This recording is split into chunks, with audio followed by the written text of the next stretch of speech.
All right, welcome back to Podcasting Strategy Simplified. I am your host, Jason Sircone, and today I have a very special episode coming your way. I'm going to sit down and share the microphone with one of my great clients, Jessica Zeff. And Jessica is going to share her experience building a podcast alongside me and tell you a little bit more about what's behind the scenes with her show, Compliance Deconstructed. This is going to be a great opportunity for you to get a little inside look into what it's like to work with me, and I'll do a little bit of coaching along the way. Ultimately, the goal here is for you to learn what it's been like for Jessica to bring a podcast to life and have my assistance in doing so. So without further ado, I'd like to welcome to Podcasting Strategy Simplified, Jessica Zeff of Simply Compliance. What's going on, Jessica? Hey, thanks, Jason. That was a great introduction. I sound wonderful. I did my best to talk you up, but I don't think I did justice because you have done tremendous things over the past year. So to give a little backstory to the Bomb Squad, we have been working on your podcast, Compliance Deconstructed, for over a year now. We're coming up on a full year's worth of content. But as you know, and as our listeners should know as well, there's a lot of work that goes on before we launch the podcast. And that's really my domain. I love working on that initial strategy. I love working on all aspects of podcasting, but where I really get fired up is helping new podcasters and even seasoned podcasters bring that initial strategy or to revamp a former strategy into something that really leads to results. So let's talk about your experience thus far. As I said, your show is known as Compliance Deconstructed. It's part of your business, which is Simply Compliance Consulting. And I'm going to give you an opportunity to let everyone know what you do. But in doing that, tell us a little bit about why you felt podcasting was a good vehicle for you to deliver your message to the world. Yeah, so there's a lot to unpack there, but the way that things unfolded, so I made a decision to start my own business, my own consulting firm. But the truth was, although I know healthcare compliance, I really didn't know that much about starting a business, or I didn't think I did. But what starting the business forced me to do was learn how to run a business, learn different ways of connecting to people and different audiences. And it pushed me, it stretched me, it challenged me in a really great way, but it also gave me a lot of freedom. It gave me the freedom to explore projects that I really wouldn't have otherwise considered or even had the opportunity. And part of that was looking at podcasting, and two things were happening at one time, right? So number one, for the first time in my career, I've been able to teach. So I was thinking on one track in my head, what are ways that I can teach this thing we call healthcare compliance? I'd like to educate. I think it's an important part of the job. And on the other side of it, looking from a business perspective and being realistic, I thought, marketing, communication, raising awareness of my brand, of my company, what we do, and also an opportunity to meet other people by bringing them onto the show. But all of this was going on in my head at one time, right? You know me, yeah. I like to do lots of stuff. I'm go, go, go, go. And so I had all this going around in my head, and I was like, this could be a really great idea. What if I could do a podcast? The problem was a couple of issues. Number one, I didn't have a clue how to do it. Knew nothing about podcasting. Right. Forget about it. Never thought about in the past that I might ever do a podcast ever. And in fact, I was terrified. I couldn't have even told you like what microphone I needed. Like I was scared of picking the wrong one. Amazon gives you like so many choices, and if you don't know what you're doing. So I was scared. I was scared of what I didn't know. I was scared of, I'm naturally actually quite shy, and I've had to overcome that throughout my career, and that's okay. But the idea of going on a podcast and putting myself out there felt very vulnerable. Sure. And I didn't want to make an idiot out of myself. Here's me trying to, do some good for my business. And I was afraid that maybe I'd be awkward. And my enthusiasm or the knowledge or it just wouldn't work for whatever reason and would do me a disservice. And so I was scared and I put off the idea for a really long time. And then a colleague recommended you and just said, and I was talking and I said, this is what I'd like to do, but I can't do this on my own. I'm just not ready. I don't know what I'm doing and I'm too frightened. Like I just can't. I can't. I know my space. I know my profession. And podcasting felt like it was just one step too far. I didn't have the skill set. And someone recommended that I speak to you and then put me in touch with you. Yeah. And what I didn't realize and what I needed and has ended up just being amazing. You do a VIP day. And it's an education day. I know you call it a chance to sit down and plan the podcast, but actually you're also talking and you're looking at a strategy for the podcast, right? Absolutely. But even for those of us who are new to it and who are genuinely nervous, what also happened that day was a lot of education. Sure. Education about actually, well, what equipment do you need? And you gave us options. And you said, okay, well, here are different options. Here's some expensive options. Here are mid-range. Here are cheaper, but they all do the job. Do what you think is best. You talked us through how a podcast worked and, the kind of tone that we wanted to set and, the artwork that we'd want to go with the podcast, whether we wanted it to be visual or just audio. And what you did was you coached and you mentored and you understood that I was nervous. And that my colleagues who, Elvan and Lori, who are on the show, they're co-hosts, we were all kind of nervous, excited, super excited. Yeah. But we were excited. I think most of it came because it was a new project, but more importantly, we knew we had somebody that was going to make sure we were okay. Like I would never have done the podcast if we hadn't had that VIP day, if we hadn't had that coaching and that mentoring of, okay, yeah, we're going to do this. And the other great thing that you said was you were very realistic. You said, hey, it's going to be a learning process for you. You haven't done it before. If you don't feel 100% confident about it at first, that's okay. Give yourselves some space. It'll come. And you were right. I mean, you were really right. Every now and then I stumble upon something, right? No, get out of here. I know. But everything that you said during that day, and I didn't realize how important that day would be. Yeah. I did afterwards, and it comes back to me the longer you and I work together, thinking about how important that initial day was. And then ongoing, whenever we're meeting and we're talking, you're still coaching. Yeah. And I still need that. Although you've gotten me to the point where I don't dread the podcast at all. I'm enthusiastic and I love it, but I've overcome that initial shyness. Yeah. But even still, like sometimes we all have good days, we all have bad days. You're not afraid to say, hey, and you make suggestions and you accept that some days aren't as great as others, but you then you get the best out of us and you're still there coaching us on the day. And actually, I don't think I could maintain my confidence because I'm an introvert who's shy, really. Yeah. I don't think that without you being there every episode, like I know it's going to be okay. Like, because I'm not naturally exuberant necessarily, and everyone's going to be listening. Yeah. But I know that even if I mess up, even if I get it wrong, even if I sneeze, even if Rosie barks, you've got it. Yep. And I know you're not going to let me. You understand the goal of the business. You understand what I'm trying to do. You've now understood enough about healthcare compliance, probably more than you ever thought. And I know, like, whatever happens, because you understand what I'm trying to achieve, you've consistently guided me and the podcast. You're not going to let me fail through this podcast. Like, I know that.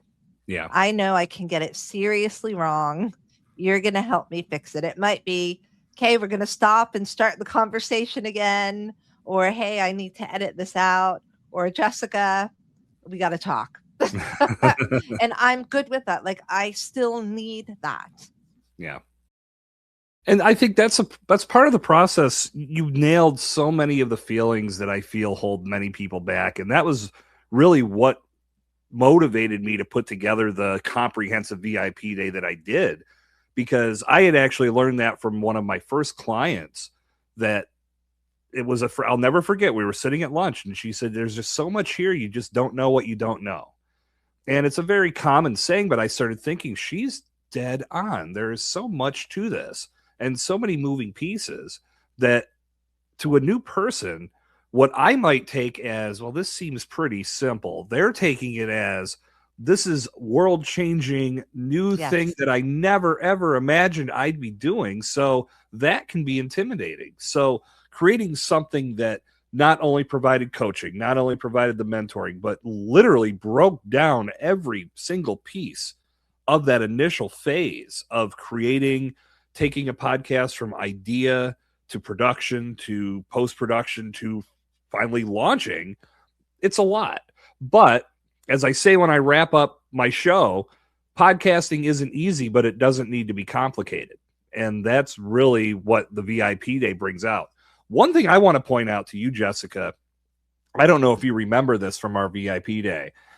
I always start with mindset. That's usually the first part of the conversation, because there are often times that new podcasters have just spent the night before watching nothing but highlight reels and seeing how far Joe Rogan's come and how much money he's made. And it sometimes takes a little bit of tempering of expectations to make a person understand that down the road, no one can see the future. Maybe that becomes your life. But now we need to tightly focus things. And in reality, you're not going to be that big. More than likely, you're building a podcast that's tightly defined for your industry. That means you're not going to get millions and millions of listeners. And that's okay. But I remember when we started that section, your explanation behind why you were starting this podcast was so spot on and absolutely what I needed to hear and what every podcaster needs to hear. Do you remember what you said? I do, but if you don't, I can recite it paraphrasing. I just think I remember you brought up, we had that conversation, and somehow this idea of monetization came up in the conversation. Mm-hmm. And I remember being surprised because it never occurred to me. And I still don't, like, it wasn't on my radar to ever monetize anything. In fact, you and I have since had conversations, and I'm still resistant to it because that wasn't the purpose of the podcast. And I was really surprised. I was like, what's he talking about? No. No, I mean, I remember what I did. I don't think I brought it up in the context of monetization in that moment. I know that's something that typically comes up because there are different levels to monetization. In fact, you can go back here in the archives here on Podcasting Strategy Simplified, and I have a whole episode dedicated to that. But what impressed me was that you sat down and you said, I have a very powerful message that I want to get out. I know my industry and I really want to be a resource for other people in my industry to learn and take their education on these subjects to another level. And in doing that, I can connect with others that are like-minded, share thoughts. And as the show grows, I'll grow with it. But ultimately, this is something for me to share my message and spread my wings. I'm not thinking I'm going to be Joe Rogan. I'm not going to be reaching millions of people. And I don't want to do that. And I just sat there I said, okay, well, we've got 28 minutes to kill now because that was the first half hour of our VIP day. Do you want to get breakfast or what? But overall, that was just so spot on. And I think that's a mentality that I feel more creators need to bring to the table in the initial stage, that building the world's tallest skyscraper doesn't start with the little thing that you put on the top. It starts with building that foundation. And the more skills you learn along the way, that allows you to feed into the content that you create. And then growth is imminent, but it's going to take place at a much more methodical fashion. So lots of things you can do along the way, but you had nailed that mindset part of it spot on from the start. So I commend you for that. Thank you. I do remember that conversation, and I felt, I felt pretty determined. I had a vision. I mean, I still do. That vision has not changed. Hmm. I did really want to educate. So a couple of points. It's not just about me, but I suppose going back to the conversation here, there is something about, you're right, there's something about the mindset and your rationale for wanting to do the podcast. Hmm. I think if you're walking into it and you think you're going to make millions right off the bat, to me, just personally, that feels like the wrong reason to go into the podcast. Yeah, I agree with you. I had a different reason. And the reason I say that maybe, the money side of it and instant success shouldn't be the immediate goal, partly because it's unrealistic, as you said, but also because you'll lose energy. You won't get the immediate response that you think you deserve or that you should have had, and you'll lose maybe not your confidence, but you'll lose your interest if that's the reason You're you're doing absolutely your right. podcast and you want to push it that hard. I mean, there's got to be something else. Yep. So I know in my personal case, it really didn't occur to me.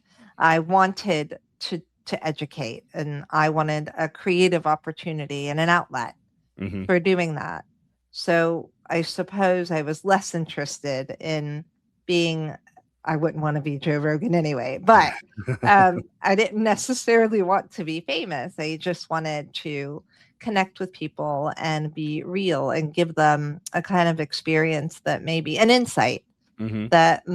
that's usually unavailable to us. So Right. it's that made it easy to have the conversation with you. I will say that. But the fact that you raised it very early on, Yeah. I thought was pretty impressive, actually, and managing expectations. Yeah. For me, that's where it starts because, again, we could build out an entire strategy from top to bottom. And if we address mindset last, in that time that we built the strategy, you may have inflated your expectations even more. And now all of a sudden, it's trying to pull a helium balloon down from the sky that's so far away that's just impossible. No, we need to start with, what does this mean to you? What can it become? But what is it going to be in the moment, and how is it going to serve you so you stay passionate about it? That way That's we the can key. continue to build. And like you Yeah. said, if you lose interest, unfortunately, we're in an industry where so many people start and stop before they ever experience a breakthrough. And it's very unfortunate because I have to believe that maybe their strategy wasn't sound, but their idea probably was. And they more than likely had something they could have brought to the world that could have been impactful in their little space. Again, maybe not global, but enough to impact the right audience. But if you don't have the gumption to see this through and to continue developing the ideas that you had from the very first inkling of this show, forget it. It's not worth starting.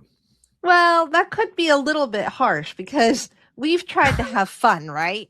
Sure. Well, And no I don't doubt. know, like, you don't normally think compliance and fun, but that's what I wanted. I told you that Yeah. from day one. Amen. And Thank you we for that. come in and we try to have a good time. We don't always get it perfect, right? Hmm. But the idea is that it's the material is sound.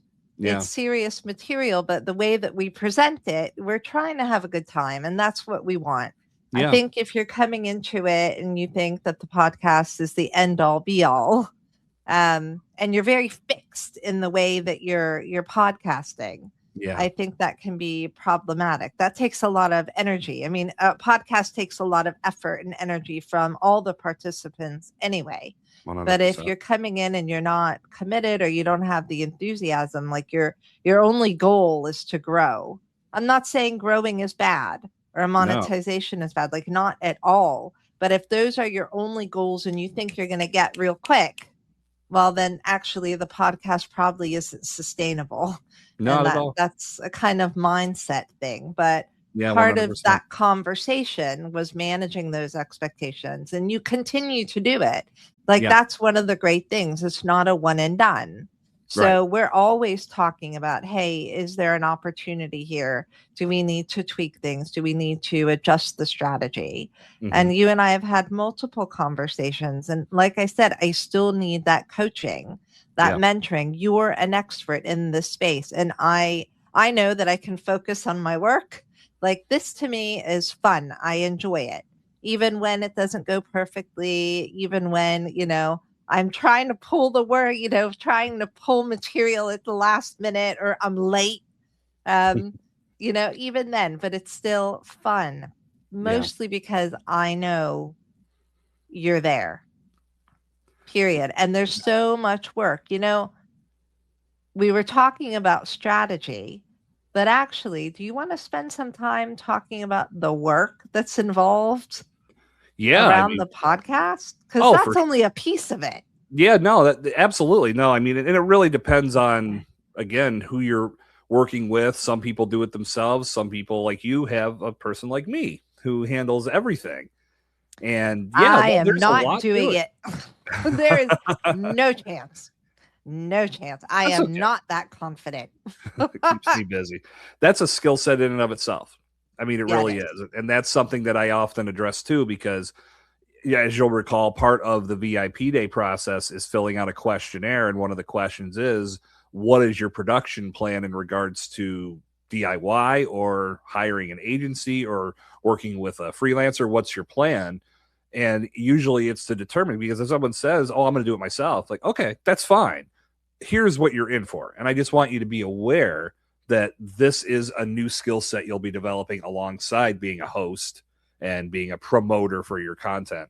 So it's a full package at the end of the day. There's no question. And I remember that form and I remember thinking, oh my God, he wants a lot of information. And then some bits I was like, I don't even know what he's talking about. Like, I don't recognize this language. Production, what? But that was some of the stuff we got to talk through. Right. But it was great. Like, I've really learned the value of that questionnaire Yeah. and the conversation that followed. It's helped. I mean, you were right. You knew what you were doing. Yes. And with hindsight, I now can see it. But of course, I was just starting on the path. Other Yeah. folks might have a bit more experience, but I didn't. I was like, all right. See, as a kid, I was a huge fan of the Karate Kid. And then, of course, Cobra Kai Yeah. came out. So it's some of my Miyagi-Do wisdom. You're going to learn do these things, not understanding that it's bringing you to the ultimate goal at the end. What was it? This What? is going old school karate. Wax on, kid. wax off. Yes.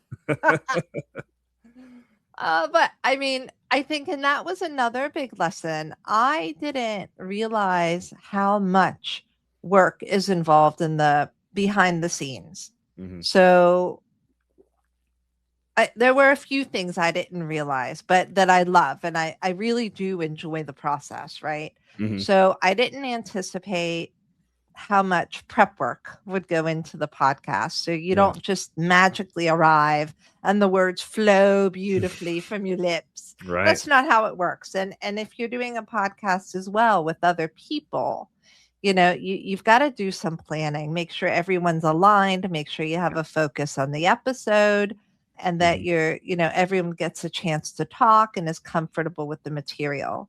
Well, it turns out we've had a great time, Lori and Elvon and I, doing these prep sessions, some of our best work. But the point is, it's a bit of a commitment, right? Sure. And I mean, I'm very lucky. I have people that are in for that commitment. Yeah. But you do that prep work and then you show up for the recording.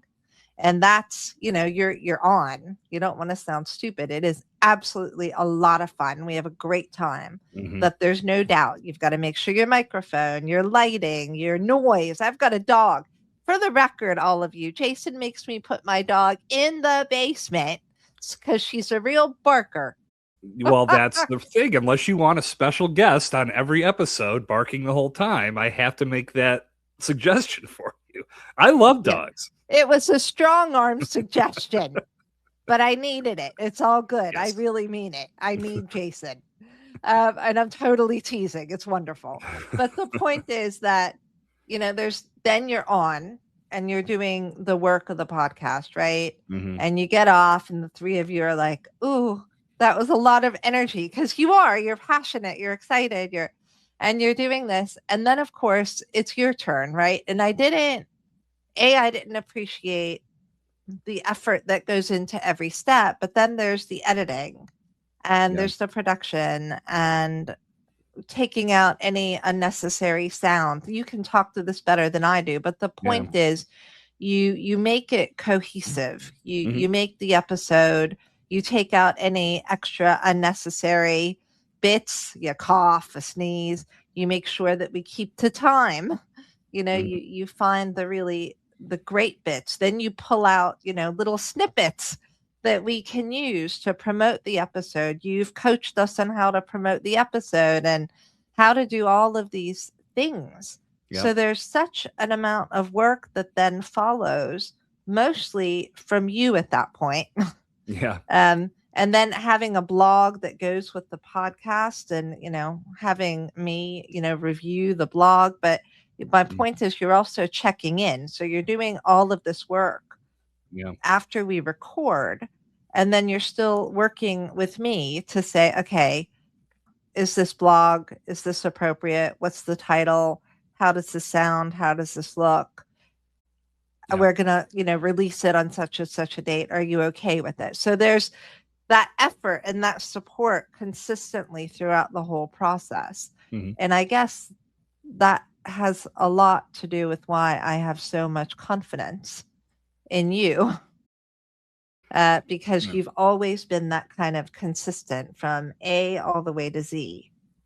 I appreciate that. And you've really nailed why working with somebody that has experience, even up to a point to where maybe you feel like you can spread your wings and fly on your own. But in those initial stages, when you've never done this before, Jessica, you just laid out a lot of things. And there's still things that really didn't get talked about. So having somebody that's been through this and has a process that can help you get from A to Z is going to provide so much more for the greater good than trying to piece it together on your own. I mean, I'm one of those people. When I first did this back in 2015, we didn't know what we were doing, but I didn't even think about whether a podcasting coach existed back then. I don't really know if they did.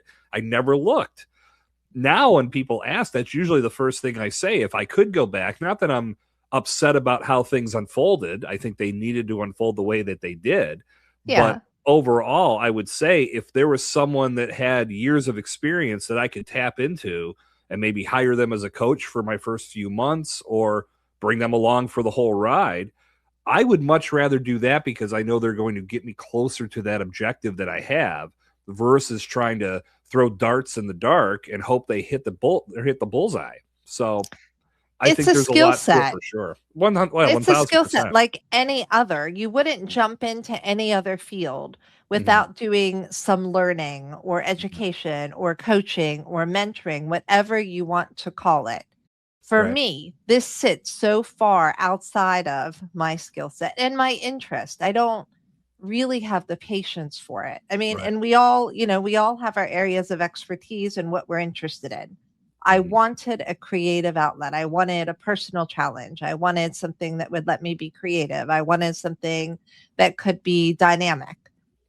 But I didn't feel that it's like trying to cross a river without the bridge. So, you want to get to the other side. You know that it'll be a great journey, a great adventure to get to the other side, but you don't have a bridge. You can't get there. So you can want, and you could have this great idea for this trek that you're going to have and how wonderful it's going to be, but you're not getting there. Yep. But you need something, what it could be a fancy bridge. It could be a basic bridge, whatever you want, bridge with handrails. I don't care, but you still need a bridge to cross it. And I definitely feel that having a coach, a podcasting coach, I myself, and I don't think my colleagues could have done without it. And still till this day, because it's not something that I've studied. It's not something that I've learned. It's something that I do as part of my business and as part of my own interests. Yes. But am I the expert on it? No. So Yeah. I'm very happy. For me, the right thing to do is to have someone who is expert. I don't do my accounting. I have an attorney. These are all areas where I don't have the skill set, or I just don't want to focus my efforts there. Yeah. And I would say the same thing with podcasting. It's not that I don't want my efforts to be there, but I have a business to run. I am Right. interested. Yeah. But in this case, I have somebody who's great at what he does and can help and coach and mentor. Yeah. And I Well, thank you. Oh, I'm sorry. Go yeah, ahead. I was just, no, don't worry, go. I lost it. Well, I was going to say thank you. I appreciate that. And I listen, you use the word expert a couple times. And for me, I've never pinned that label on myself. One thing that I know about me is that I am always constantly learning, and I never turn that switched off. I'm always looking to learn from other strategists, other podcasters, other marketers, even people that aren't necessarily in the space, but like you guys doing your podcast with you, Eldon, and Lori. The trio sometimes can be difficult because it's more voices, it's more viewpoints, and that can be hard to manage. But you three, from almost day one, the synergy was good, beyond good. You were able to bring that chemistry that you had through friendship to the podcast space, and then you were able to articulate that through your show. There's lessons for any new podcaster that's bringing multiple voices on their show to learn from you, because again, not always the easiest dynamic to manage when there's multiple voices, but you guys nail it very well, and you do a great job steering the ship. As the main host, it's up to you. And I know these are conversations we've had too, about bringing things Yeah. back to zero and bringing things back to, okay, let's keep it on subject, because we all have a tendency to go slightly off, but for the most part, you guys are on topic and able to keep things flowing through the whole episode. That's very commendable. And I can watch that as I produce the show, and I can take that advice to somebody else who's in a similar position and even show them this is how they do it, and they do it great. This is what you should emulate. So that's big. So, one of the things I considered when I started to think about this podcast, I had listened to a bunch of podcasts and they were awful. There wasn't that chemistry. There had been a Yeah. couple, and they were trying to do something, and the main host was amazing. I knew them, and this different people. But when they brought a guest on, the show kind of fell flat, and I was kind of horrified.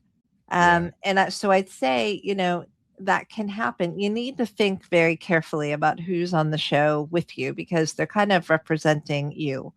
Mm-hmm. I'm very lucky. I have two really wonderful women who they're not just colleagues, they're friends. And they took a chance and they agreed to do this podcast with me. Yeah. And they get along really well and they put up with me, and they bring so much to the show. So I got very lucky, but I thought carefully. I mean, I was lucky in my colleagues and my friends, right? To be able Mm-hmm. to even think to ask if they would take the chance. But you do have to think very carefully. And they themselves, whoever's on the show with you has to have an interest in being on the show. You can't kind of stronghold them Right. You're into right. coming onto the show because they really won't talk. Right. It'll be rough going. Yeah. So it's got to be folks who are genuinely interested and passionate and who have something to give. So that was part of it as well. And then some of it is luck. Some people don't feel so confident, just like I didn't initially speaking on a podcast. So Yeah. there's some coaching and mentoring there as well. And it's how you set the tone for them because they can be really stressed out. Maybe they want to do you a favor, they want to help you out, or Mm-hmm. maybe they want to give it a try, right? But they're not used to podcasting. Right. So there's an element of that as well, and being ready to be flexible and to just kind of say, okay, well, let's see how it goes. Yeah. Well, you've done a tremendous job. Like I said at the top of the show, we're a year in. I'll put you on the spot. Where do you see Compliance Deconstructed in the next 5 years? Um, I don't know. So I've thought about this. So I think, and you and I have talked about this, the Sure. show has evolved from when we first started, right? Oh So yeah. it was me, Elvin, and Lori. And then we started bringing guests on here and there. And then we brought more guests on. And Yeah. I'm really happy with that. And so I I've remember that gotten being in the the initial idea. plan. That was one of I, the big things we talked about on VIP Day, and it's really uh, unfolded very you much like we talked remember about.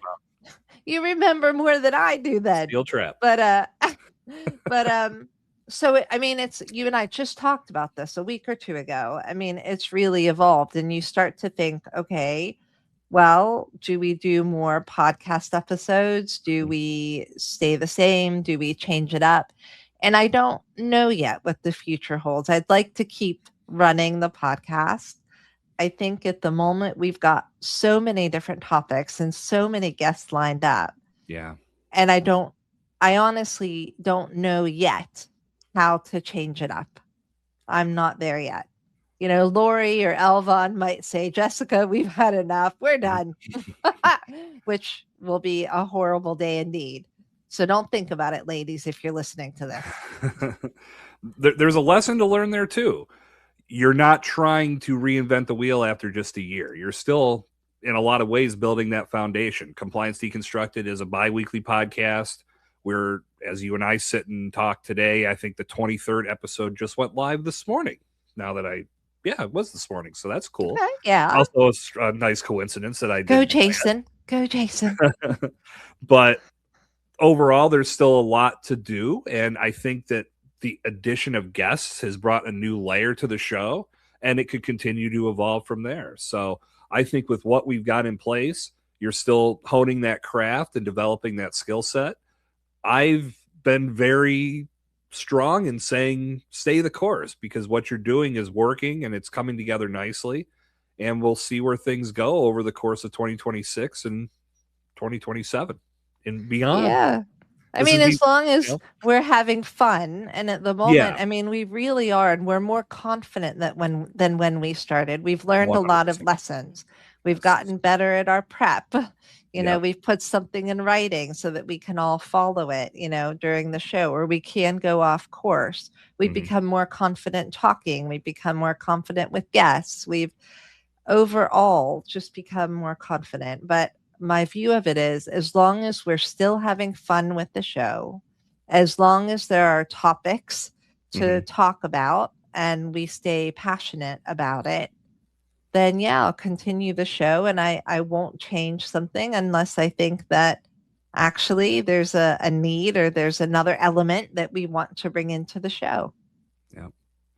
Very, very good. So I want to take this opportunity to thank you, not just for entrusting me to help you with this process, but it's been a pleasure to work with you and Elvon and Lori and all of your guests as well. And we shouldn't exclude Chris, who I know.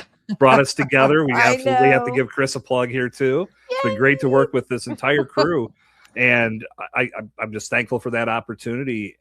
Give the Bomb Squad an opportunity to check out your show. And I will say, you mentioned this before I give you the opportunity to plug Compliance Deconstructed. Yes, I've learned a lot more than I ever expected to learn about healthcare compliance being a part of this show. What I will say is this is one industry that never stops evolving. No. There is always something new, and that's why there's never a shortage of topics for you guys to talk about. So I would say for the person that's not necessarily in the industry, if you're, being that this show is about learning how to be a better podcaster and build a strategy that helps you succeed, you can check out Compliance Deconstructed and see a little bit of that in action. So I highly recommend checking out Jessica's show. And now she's going to tell you how to find it. So thank you. Thank you very much for that, Jason. So it might not be, you know, healthcare compliance might not be everyone's cup of tea, but the truth is it's not quite what you think it is. Right. For me, I think it's an exciting field. It's an evolving field. It's not what I anticipated it would be when I first started 30 years ago. It was a lot more interesting. So I highly encourage you, if you've had no exposure to compliance or healthcare compliance, maybe take a little peek under the hood, listen to the podcast, listen to 1 or 2 podcasts, get to see what's happening in the background, how, healthcare, we all see the face of healthcare, right? You go to the doctors, you go to the hospital, or you engage with, healthcare software, whatever it is. But what's going on under the surface? What's getting those services to you or those products to you? How does that actually work?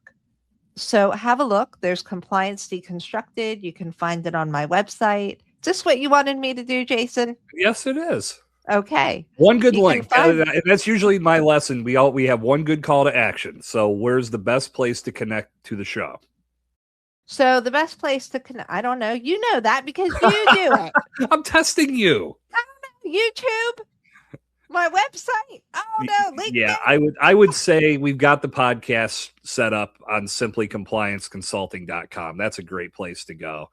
But overall, you can find it on YouTube, and all episodes on YouTube, and you can find all the episodes in audio fashion on your favorite podcast app. So just search Compliance Deconstructed. See, Jason does all this for me. I literally, the idea of doing it by myself is so horrific. And there you go. One last good plug for why I'm here. Jessica, in all seriousness, thank you so much for taking a few minutes with us today to talk about your show, talk about your venture into podcasting. We're 1 year strong, but the party has just begun. Thank you so much, Jason. It's been a pleasure.